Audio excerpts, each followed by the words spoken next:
जिस देश में प्रचलित नैतिक नीति मानकों अर्थात मॉरल पॉलिसिंग स्टैंडर्ड्स और समाज क्या कहेगा इस बात पर विशेष ध्यान दिया जाता है, वहाँ व्यक्तिगत स्वतंत्रता पर वाद विवाद होना कोई असामान्य बात नहीं है।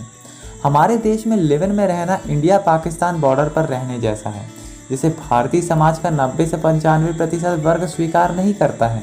वहीं आज का कुछ युवा वर्ग इस बात को समर्थन देता है और समाज को इसे स्वीकार करने के लिए कहता है। लेकिन क्या हम एक बेहतर भारत की ओर बढ़ रहे हैं जैसा कि हम चाहते हैं? क्या हम सैद्धांतिक रूप में इस तरह की चर्चाओं को स्वीकार करने के लिए और अधिक खुले हुए हैं? यद्यपि महानगरीय शहरों में तो हाँ, लेकिन क्या यह पर्याप्त है? नमस्कार, मेरा नाम है अजय और आप सभी देख रहे हैं पीनोजय। और आज मैं बात करूंगा कि क्या भारत में लिव इन रिलेशनशिप सही है या गलत।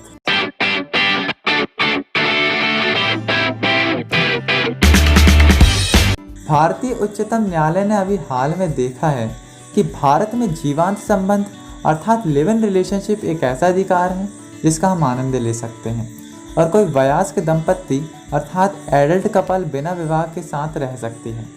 लेजिस्लेचर ने इसे मान्यता प्रदान की है और घरेलू हिंसा अधिनियम 2005 में महिलाओं की सुरक्षा के प्रावधानों के लिए इसे स्थान दिया है।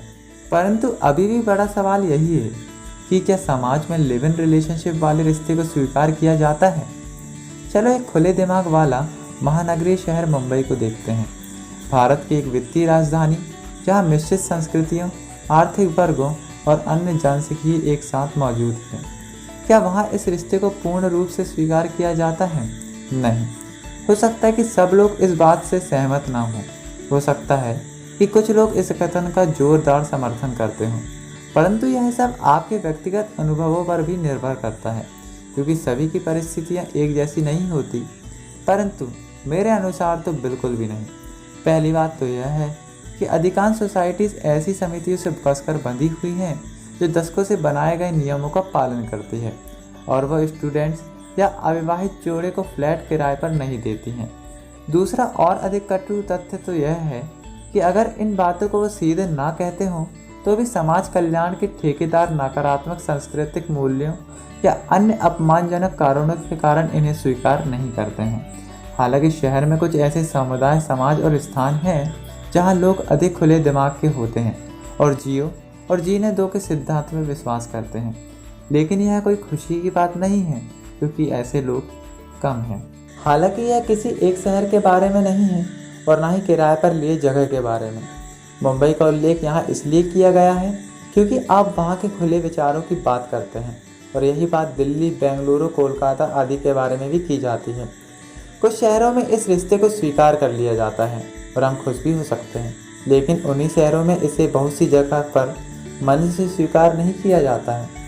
हालांकि मेरे विचार से लिव इन रिलेशनशिप सही है या गलत और समाज इसे किस दृष्टि से देखता है, इससे पहले हमें ये जानने की ज़रूरत है कि क्या हम किसी के साथ प्रेमवश रिश्ते में आए हैं या केवल अपने आकर्षण, फैसिनेशन के कारण।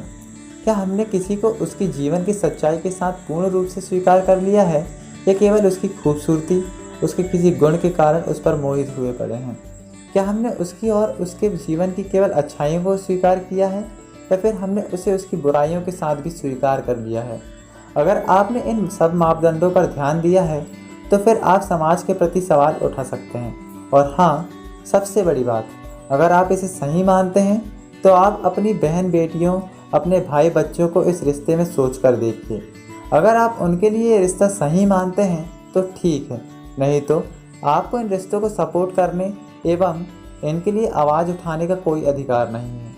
और एक बात अवश्य समझ लें, कोई रिश्ता कितना सही है या फिर कितना गलत, यह उन दो व्यक्ति और उस रिश्ते की नींव पर निर्भर करता है। उम्मीद करता हूँ आपको वीडियो अच्छी लगी होगी। मिलेंगे नेक्स्ट वीडियो में। नमस्कार और आप सभी को स्वतंत्रता दिवस की हार्दिक शुभकामनाएं।